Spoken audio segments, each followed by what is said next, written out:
Al-Albani rahimahullah, setiap dalam majelis ilmunya beliau senantiasa berdoa kepada Allah Subhanahu wa taala dengan wasilah keberkahan ini. Apapun doanya, hajatnya, dan dibacanya juga bebas dengan bahasa-bahasa kita di waktu-waktu yang juga tidak ditentukan, tapi dalam majelis ini. Kemudian yang kedua, keberkahan dari majelis ilmu yang dalam hadisnya disebutkan majelis zikir. Kata zikir juga para ulama hadis menyebutkan sebagai majelis ilmu salah satu atau di antara keberkahannya itu adalah gosiyatulul malaika, malaikat akan menghubungi, menaungi, sampai-sampai saking utamanya ada satu malaikat yang tugasnya khusus mencari orang-orang dan kelompok-kelompok yang berzikir. Kemudian nanti akan memanggil malaikat yang lainnya. Kemudian juga wa nazalat alaihim sakinah. Nah, ini juga yang penting banget. Kenapa? Karena ternyata kata sakinah yang mungkin selama ini kita cari itu nggak jauh-jauh, adanya dari majelis ini. Sakinah. Apa arti sakinah? Bapak Ibu? Tenang, damai. Nah, itu kata sakinah. Biasanya ada di surat undangan ya, undangan itu ada. Ya, undangan nanti ya, Agustus ya. Sakinah, mawaddah, warahmah. Sakinah, ternyata ada di majelis ilmu. Jadi bagi yang punya lelah secara batiniah, lelah secara spiritual, lelah secara psikis, hadir dalam majelis ilmu. Insya Allah akan Allah terkenal. Berhubung sekarang Muharram Pak Haji. Tapi sebelumnya saya mau disclaimer, biasa tidak ada anak yang mengajarkan orang tuanya. Karena sejatinya saya berada di para orang tua saya yang memang sudah ngomong ya, sudah ngomong sejak saya kecil. Jadi posisinya adalah saling mengingatkan.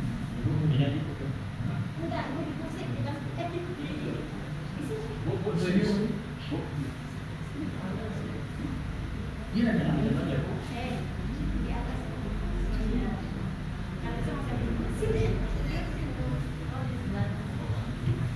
Baik.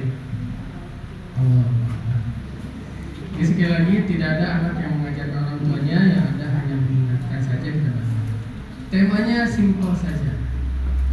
Apa yang kita maknai dengan Muharram? Bulan Muharram ya. Ada beberapa momentum dalam Muharram yang dikenal. Banyak kejadian di bulan Muharram. Yang ingat mungkin di antaranya apa saja?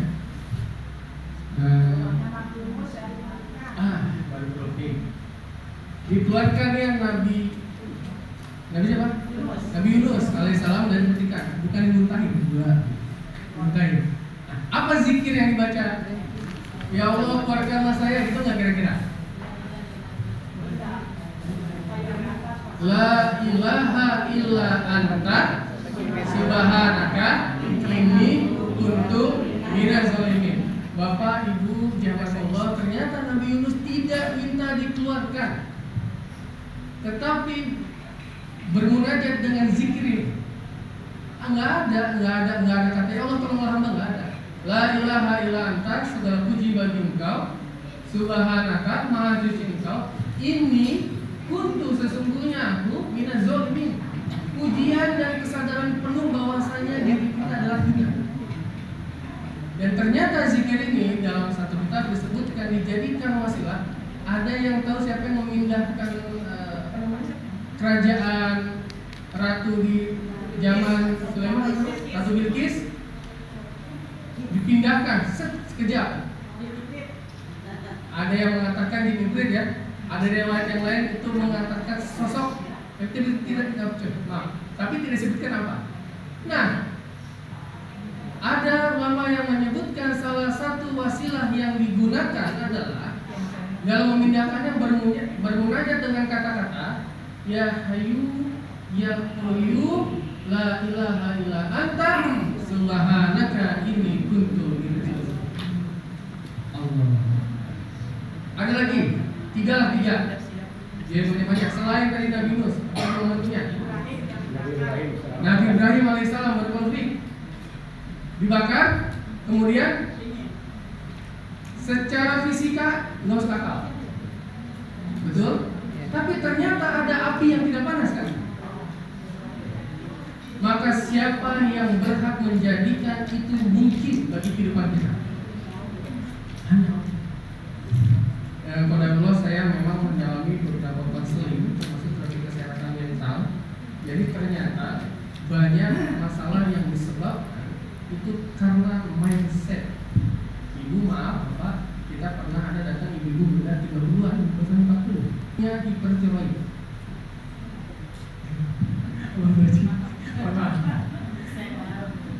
Tapi ini termasuk wajib. Ternyata hipertiroidnya itu salah satu faktor pemicunya adalah psikis. Jadi kena penyakit psikomatis, penyakit medis yang gara-gara psikis. Kalau hipertiroid kan emosinya berubah yang berlebihan. Kemudian ada juga murid saya langsung gangguan di otak sama jantung. Ternyata punya dendam dan amarah yang tidak selesai.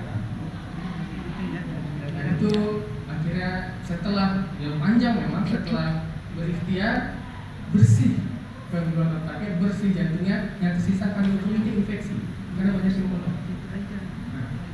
Jadi kita cek, ya paling cepat ke lambung ya, kalau pikiran maka lambung. Kita lupa ternyata ada konsep inna lillahi wa inna ilaihi rajiun. Kapan dibacanya? Ketika ada musibah. Tapi masalahnya kita lupa memahami hakikat dari makna inna lillahi wa inna ilaihi rajiun. Apa? Sesungguhnya kami lillahi adalah tamlik. Punya Allah, punya siapa kita? Yang ngasih musibah siapa? Yang ngasih kemudahan siapa? Yang memiliki diri kita siapa? Dan udah ditambah kata selanjutnya adalah inna ilaihi rajiun, dan kepadanya kami kembali. Kata roji itu subjek atau isim fa'il. Maka yang kembali itu adalah jasad, batin, pikiran, lisan, semua terpecah. Kalau kita masih belum tenang, berarti kita masih ada yang belum tenang. Terakhir, saya ingin menyebutkan momentum Muharram itu adalah hijrah. Apa itu hijrah? Berpindah. Ini menarik. Bapak, Ibu, jazakumullah. Kata yang menunjukkan berpindah itu dalam bahasa Arab ada 3, setidak-tidaknya 4 bukan 1. Safaro yusafiru, kita kenal dengan safar. Orang yang berpergian musafir. Ini perginya udah jauh nih, keluar kota. Kalau Safia 80 kilo, kalau yang lainnya tidak mensyaratkan. Kemudian ada kata zahaba yazhabu, pergi, saya mau pergi, tapi lebih dekat katanya. Jadi tidak berlaku hukum qasar kalau kata zahaba. Kemudian yang ketiga intikal, yantakilu, itu juga berpindah dari satu tempat ke tempat yang lain. Yang terakhir adalah hajaro yuhajiru. Kalau zahaba sama safar, pindahnya pasti balik lagi. Dari tempat sini pindah ke Jakarta, nanti pulang lagi. Nah, itu apa nama zahaba? Betul. Tapi kalau hajaro yuhajiru, muhajir, itu pindahnya tidak kembali lagi. Lagi ya, pindahnya tidak kembali secara bahasa. Maka ada 2 para ulama. Ada yang hijrahnya tempat, Mekah, Madinah, Indonesia, Garut, Indonesia, Bekasi, Garut, Indonesia, Australia, Mekah, Jakarta, misalnya. Itu bermungkin hijrah. Tidak kembali lagi. Kita garis bawahi tidak kembali lagi ya. Secara syariat diambil dari hadis riwayat Imam Bukhari, wal muhajir, dan orang-orang yang muhajir. Apa? Man hajar ma nahallahu anhu, orang yang pindah dari apa-apa yang dilarang oleh Allah Subhanahu wa taala. Artinya ketika kita sudah melangkah lebih maju, berbuat baik atau meninggalkan keburukan yang pernah kita lakukan, dan kita tidak kembali kepadanya, tidak, maka kita termasuk orang yang sudah terhina. Baik. Kemudian yang menarik adalah ini di usia kita, ibu bapak, ada perbedaan nggak di usia kita? Ada? Saya lupa. Tolong jangan lupa kita doakan orang tua kita, ada ibu kita dan sahabat kita seperti Dewi Solihidin. Mudah-mudahan diterima amal ibadahnya, diampuni dosa-dosanya, dan amal kebaikannya dijadikan amal jariah terbaik. Al-Fatihah.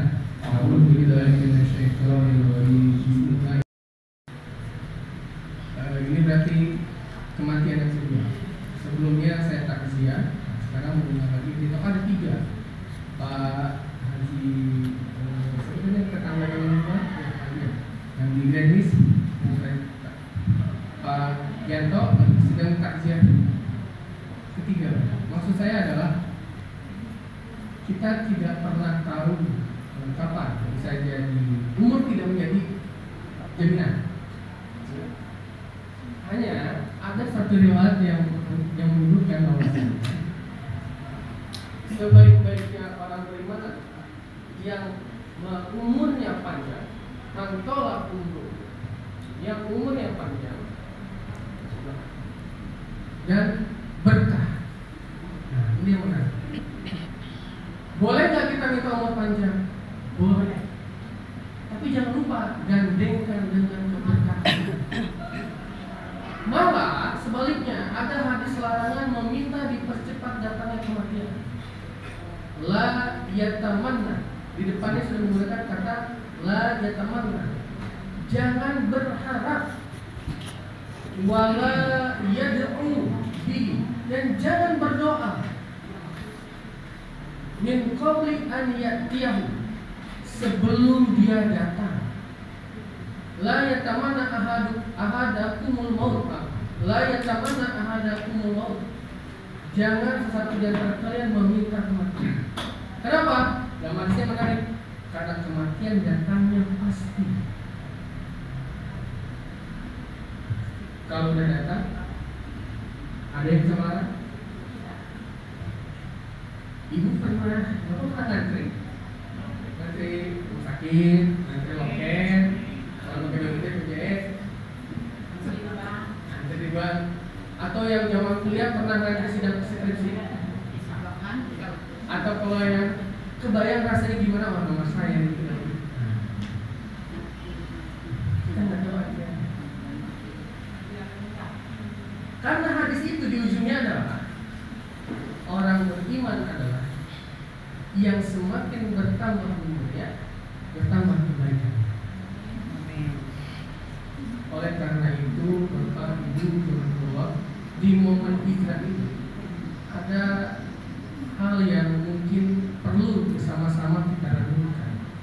Bagaimana kita bisa hijrah secara totalitas atau sepenuhnya, akal, lisan, hati, fisik, tertuju menuju kepada Allah Subhanahu wa Ta'ala. Saya ada kabar gembira. Ini gembira banget buat saya pribadi, kabarnya luar biasa. Terutama di bulan Maret, tapi saya simpan di akhir. Poin yang sebelum terakhir, kira-kira apa keutamaan bulan Maret? Tolong dibantu. Keutamaan bulan apa Haji? Empat apa? Puasa Asyura, satu lagi. 4 bulan Maret. Apa ya itu amalan ibadahnya, tapi apa keutamaannya? Ada apa?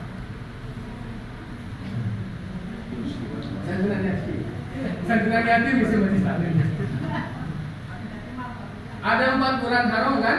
Zul,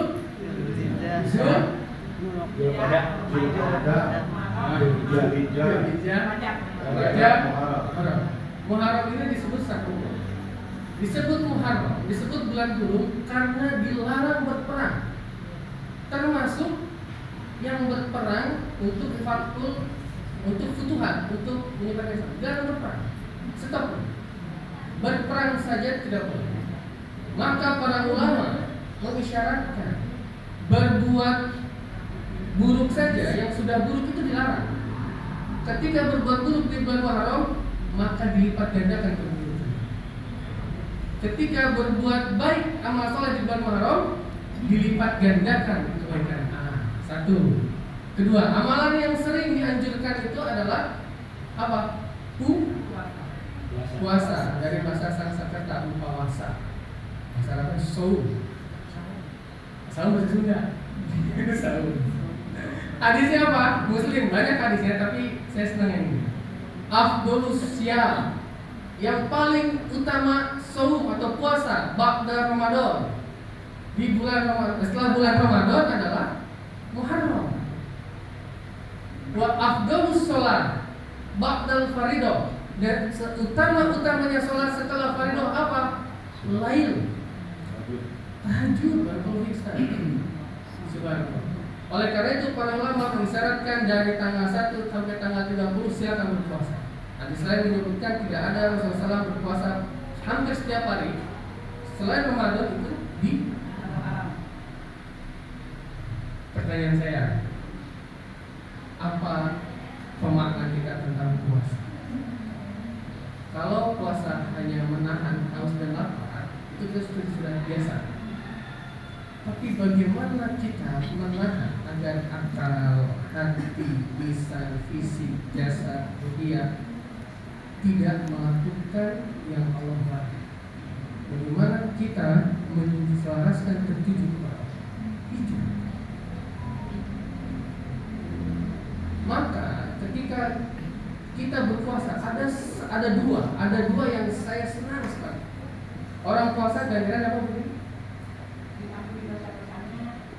Selain itu? Oke. Berapa ganjaran puasa?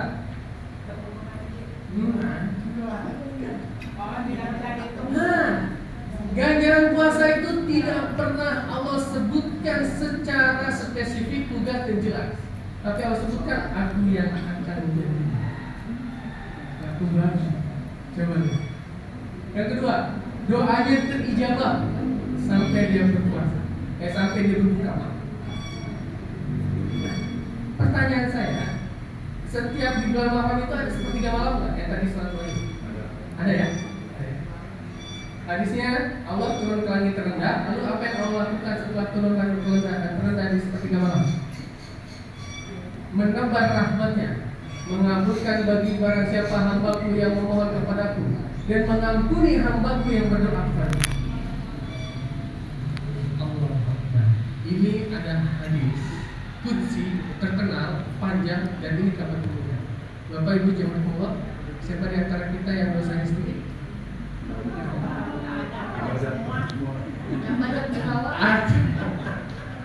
Ada yang dosanya hampir habis. Semoga. Oke, Ibu, saya tanya, Ibu, ya semuanya deh, lagi belum mulai. Pernah, coba gini, kalau ada orang ahlan Pak Haji sama kamu nanti. Waalaikumsalam.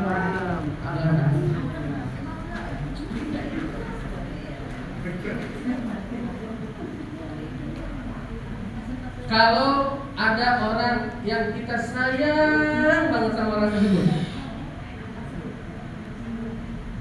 kita sayang nih, banget sayang, cinta banget.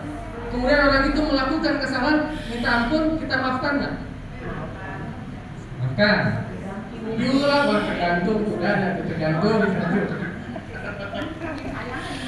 Oke, yang kedua, orang yang sama melakukan kesalahan yang sama berulang, dimaafkan nggak?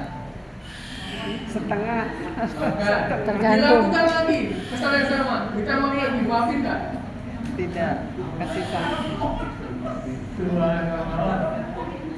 Yang kedua, kalau orang itu minta maaf, anggaplah kita beri maaf.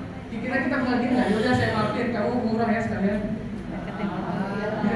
Yaudah kamu saya maafin, ini uang belanja. Ya udah kamu saya maafin, ini buat jalan-jalan. Ini hadiah, kasih hadiah nggak udah dimaafin? Enggak ya? Ini Bapak Allah, ini kabar gembira ya. Bulan Muharram itu ternyata penuh dengan cinta Allah Subhanahu wa Ta'ala. Allah lipat gandakan. Yang kedua, di sepertiga malam itu Allah turun dan mengampuni hamba-Nya. Ada datang hadis qudsi panjang. Barang siapa yang hamba-Ku datang kepada dengan dosa seluas langit dan bumi, maka Aku akan mendatangi hamba tersebut dengan ampunanku seluas itu, bahkan lebih. Jadi kalau kita punya kesalahan 10, Allah datangkan dengan ampunan berapa? Lebih dari 10. Subhanallah. Hadisnya di ujung menggunakan kata la ubali. Ibu, bapak, kalau kita sayang sama orang tersebut salah sama kita, diingat-ingat nggak kira-kira salahnya? Walaupun kita maafin. Hah? Ternyata kita berbuat dosa sedemikian membunuhnya, kita mohon ampun kepada Allah, Allah ampunkan, Allah lebihkan. Kata Allah di akhir, la ubali, saya tidak peduli. Kita dianggap sama sekali tidak pernah mau berbuat salah. Satu syaratnya, la tusyrik billah, dia tidak menyebut. Kawan baik berikutnya surat Nuh ayat 10 dan sampai 12. Nuh. Boleh sedikit lihat berapa? Biar enak. Surat Nuh ayat ya, surat 10 berapa dan Nuh? ayat 12, surat 71. Surat 71 ya. Surat 71 ayat surat Nuh ayat 10 dan 12. Ayat 10. Wallahi 71 sampai 11. Ayat surat 71 ayat 10 sampai 12. 2 ayat, 3 ayat.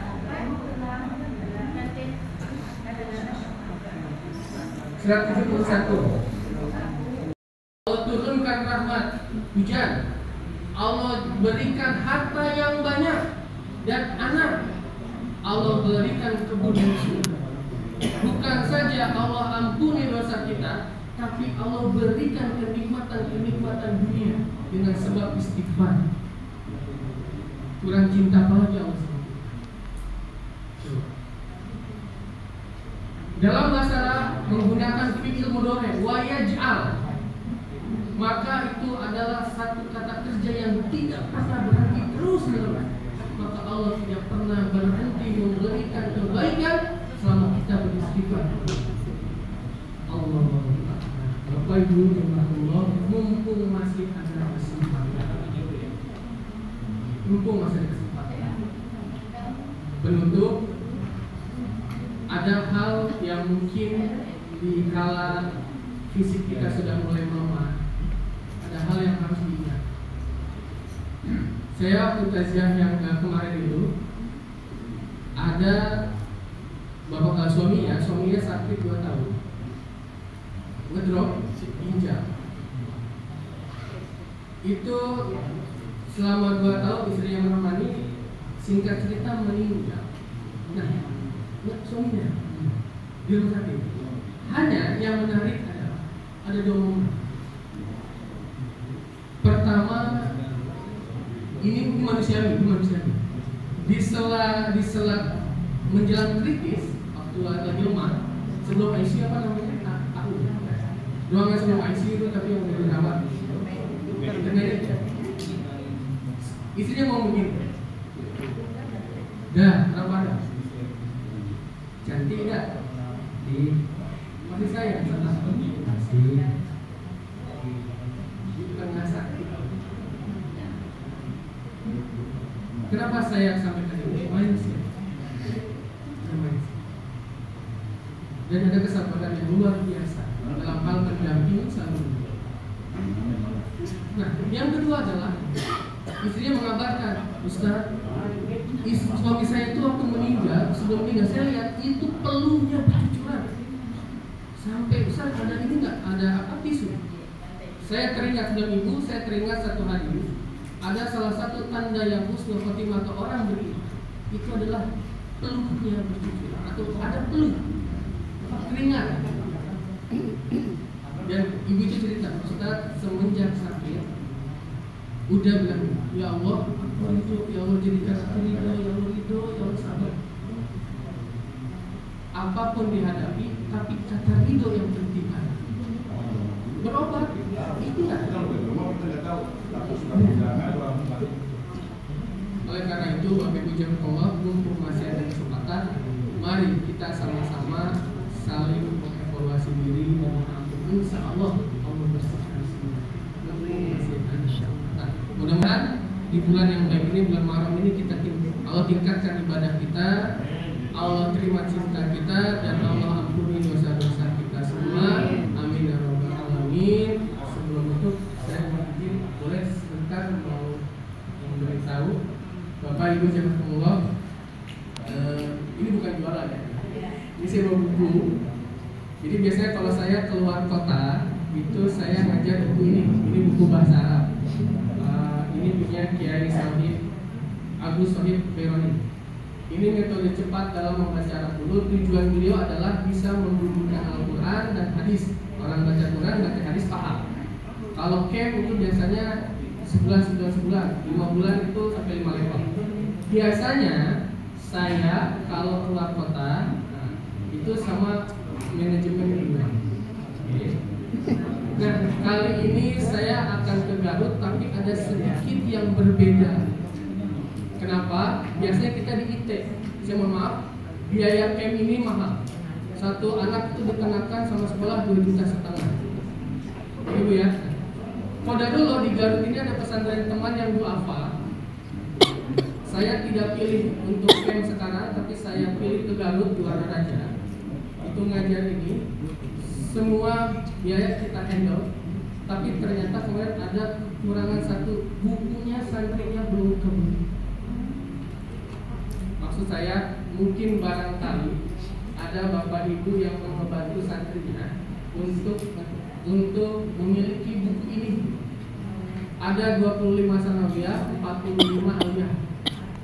Nah itu memang pesantrennya pesantren menengah bawah lagi gitu, nggak bangga lagi. Nah jadi saya sama teman-teman udah sepakat, udah kita wakafkan aja ilmu kita ke sana. Ternyata harapannya pesantren yang bisa beli, ternyata mereka nggak bisa beli juga. Akhirnya kita sepakat, udah kita coba bantu sebisanya. Ini mungkin bagi bapak ibu ada yang mau membantu, memberikan bisa langsung ke manajemen buku ininya atau ke yayasan kita juga bisa untuk mengadakan buku ini buat santri. Harganya kalau di Shopee 125, tapi kalau di manajemennya jadi 100 karena yang belinya kita minta diskon. Alhamdulillah kita. Nah, mungkin untuk pengumuman saya, sekali lagi saya mohon maaf karena al-insan la yakhlu minan nisyan wal khata'. Manusia tidak luput dari salah dan khilaf. Tidak lupa, jangan lupa kita doakan juga saudara kita, keluarga kita yang sedang sakit, mudah-mudahan Allah sembuhkan, yang sedang sakit mudah-mudahan Allah hafalkan. Akhirul kalam subhanaka Allahumma wa bihamdika asyhadu an la ilaha illa anta astaghfiruka wa atubu ilaik. Assalamualaikum warahmatullahi wabarakatuh.